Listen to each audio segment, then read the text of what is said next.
జగన్నాథం శత్రువైన చావు బతుకుల మధ్య ఉండి మన పేరు తలుచుకుంటుంది అంటే ఒక్కసారైనా వెళ్ళి చూడటం మానవత్వం అనిపించుకుంటుంది.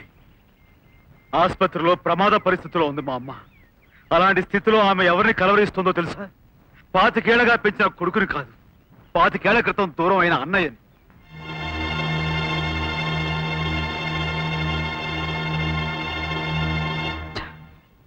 రాయైనా కసాయైనా కాస్తైనా కరుగుతాయి. అంతకంటే కఠినమైన మీ నాన్నని ఏమనాలో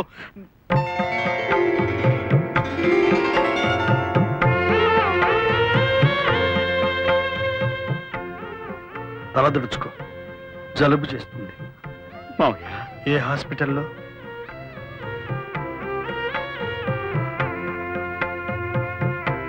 అమ్మా అమ్మా మావయ్య వచ్చాడమ్మా.